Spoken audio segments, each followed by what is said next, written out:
Ladies and gentlemen, welcome back to the channel and welcome to quite a significant video actually, one that is far more significant than I was expecting to record today. We had a huge exclusive that broke this afternoon that details the departure of another major member of staff within Celtic Football Club. A huge shake-up once again within the walls of the club. And yeah, just following on from a chaotic few weeks I suppose, we also have a few updates on the Celtic manager situation. We'll talk about that later in the video, so bear with me. We have a lot to cover today and very little time to do so.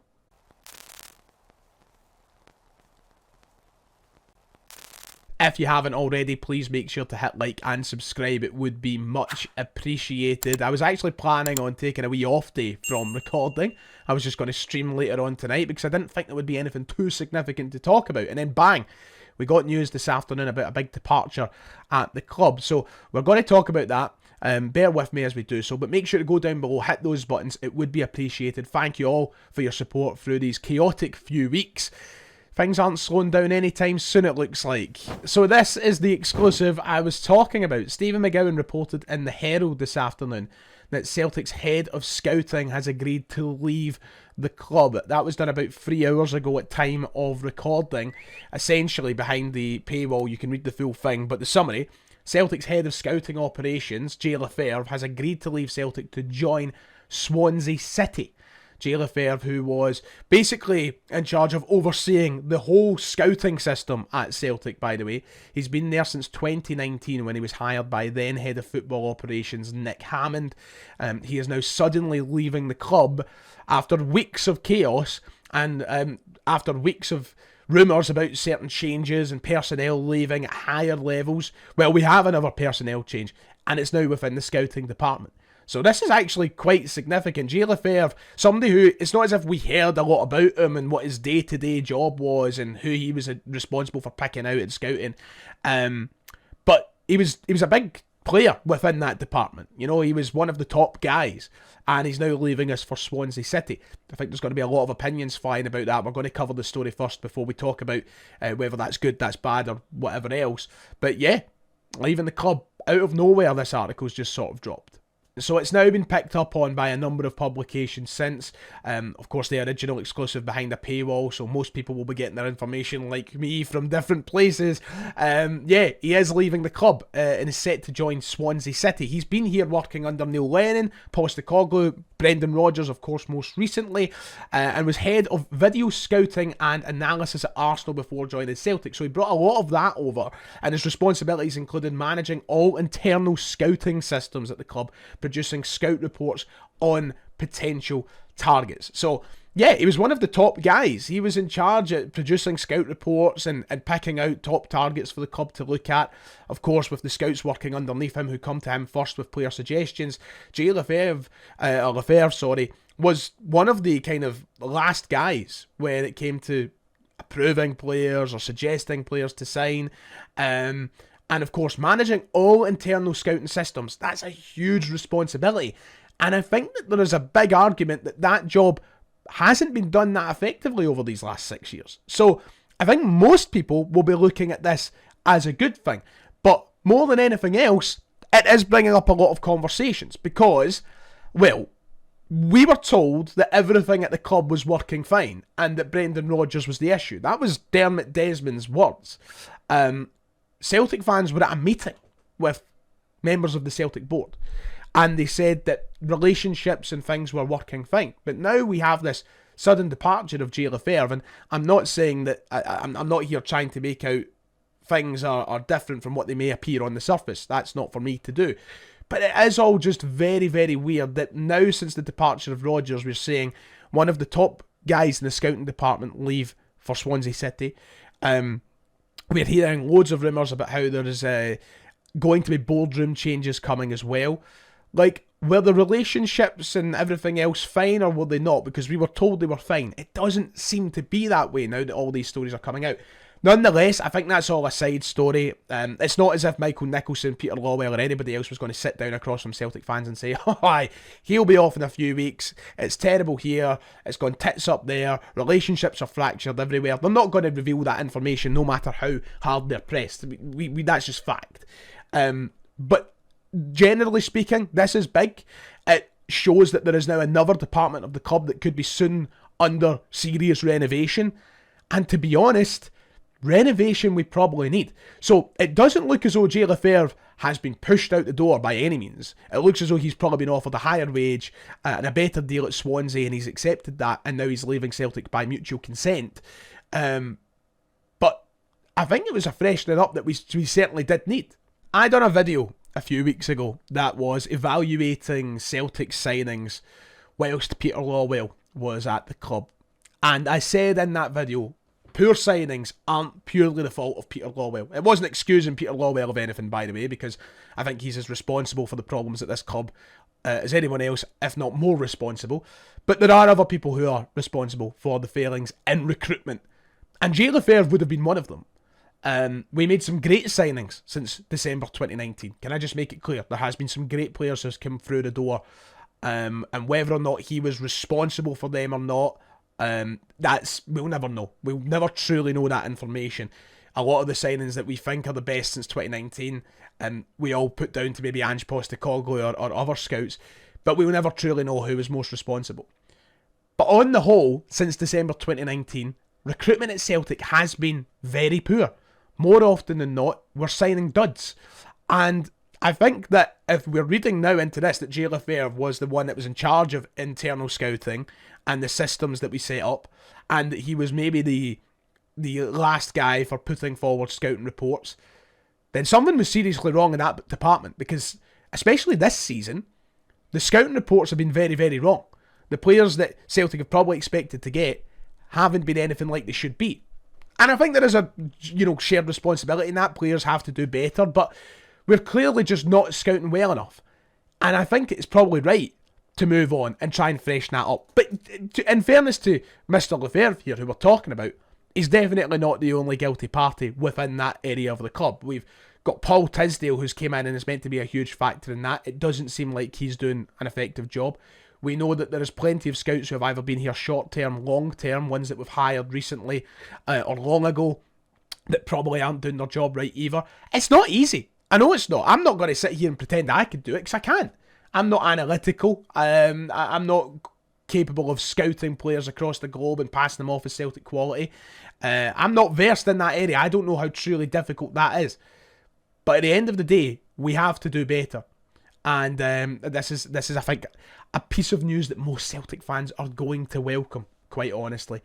So the job will now start for the Celtic board to go out and look for replacements as they look for a replacement manager. But it's another vital role that Celtic have to get right. And I think that one thing that needs to be considered is, when will Celtic make the decision? Because surely they aren't going to go and get a new head of scouting or whatever his job title was without appointing a manager. Surely a manager should have a bit of a say in that process. Now, it's so weird in this modern age of football, because Celtic are going to go and hire somebody to manage the team that might only be here 2 or 3 years, and somebody in the scouting department will probably be here longer. So people will naturally say, well, I don't think that the scouts and the managers should be linked. I think that the managers shouldn't have a say, because ultimately scouts will be here longer. But at the same time, we don't even know what type of players we're looking for yet. We don't know what type of manager we're going to have yet. We don't know what system we're going to use yet. So I feel like we need to get a manager in the door first. Maybe that's just me. Maybe that's my own personal opinion. But it's a clear out at Celtic right now. It seems like everybody is at risk of losing their job that is to do with footballing operations. Or at least people are maybe looking for change that have things to do with football operations. Very, very strange. So, yeah, Jay Lefebvre is gone. Honestly, I don't think any of us as fans are qualified to suggest what comes next or who comes next in that role. Not even me. I'm not going to pretend that. But yeah, I welcome change in that department. I think we need it. And I would like to see it more widespread than just one man. So let's talk about the Celtic manager then, because that is the hot topic. There has been a lot of noise on social media these past 24 hours after an article by Sky Sports suggested this, that Columbus Crew boss Wilfred Nancy is on the shortlist to replace Brendan Rodgers, which was, fine. It was just a general statement, and it was something that isn't news to me. We've spoke about Wilfred Nancy being on the Celtic shortlist for a while. However, it carries more weight when you see it come from Sky Sports or somebody like Anthony Joseph, who reports on the club every day, rather than somebody in America or somebody elsewhere in the world saying, oh, Celtic might be looking at Wilfred Nancy. So people saw that last night, and oh my God, some folk getting themselves into a right hairy canary about it, like as if Wilfred Nancy is about to be announced as Celtic manager. That hasn't been suggested anywhere. Anywhere, by the way. Not a single person has said that Wilfred Nancy is the next Celtic manager. All that's been said is that he has joined the shortlist to be a potential option as next Celtic manager. In fact, these were the exact words of Anthony Joseph, that he's emerged as a candidate for the job. Is among the names in the shortlist to replace Brendan Rodgers, which include Ketil Knutson and Kieran McKenna. It goes on to talk about him and what he's done. We've been through that plenty of times, and I've made it clear more than what seems to be most people, I'd be okay with the suggestion of Wilfred Nancy, just because I think I have a bit more of a realistic understanding of where we are right now in terms of attracting top managers, and I'll talk about that in a moment. But nobody has said that Wilfred Nancy will be the next Celtic manager. The odds might suggest that he's the nailed-on favourite, but nobody of any credibility has suggested that that's the case right now. So if you're staunchly against Wilfred Nancy being the next Celtic manager, no need to get yourself into a panic yet, because nobody's saying it. Nobody's even indicated that that could be the case. Yeah, it's not Wilfred Nancy as things stand. So until there's something to say that it is, don't get your knickers in a twist, right? We've got a long way to go. On that note, I think some of the reaction has been a bit OTT. Do I think Wilfred Nancy is the perfect candidate for the Celtic job? Absolutely not. No way. No way at all. And I can fully understand the kind of cautiousness that surrounds his name being linked with the job. I can understand the pessimism. On the surface, it looks like a cheap option. It looks like a lazy option for some. I don't think it's lazy though. I actually think it's quite exciting. I don't think that it's one that will please everybody, and that's where the problems start to come in, because I think Celtic need to try and get it as universally popular as possible. But this is the thing this is what I was alluding to a moment ago. For me, Celtic aren't going to get the perfect candidate. They just aren't. We're in a position right now as a football club where things don't look great. We're embarrassing ourselves on a European stage, and top managers will look for better jobs than Celtic. We're a huge, huge club, and this time last year, I think that top managers would have thrown themselves at the Celtic job. But I'm not expecting that right now. I'm not ruling it out, because we're still Celtic at the end of the day. But I think that just with the state that we're in, that some managers will be looking at us and going, I don't know, feels a bit poison right now, feels a bit toxic over there right now. And that's all I'm saying. I just don't... Like, Knutson sounds amazing, and he would be my number one choice if he want. But I wouldn't be shocked if he goes, nah, not right now, lads. You've got a lot of work out to do over there. Are we just going to forget the mess that we're in behind the scenes? Are we just going to forget the scathing statement that our fucking majority shareholder just put out on the former manager? Like, these are things that guys and coaches will go, oh, I don't know. Like, it's not going to be easy to attract these top options unless you throw the checkbook at them in two different ways. Number one, their wages, and number two, the money they'll get to spend on players. So, like, I get it. Wilfred Nancy doesn't look like the most appealing option on the surface.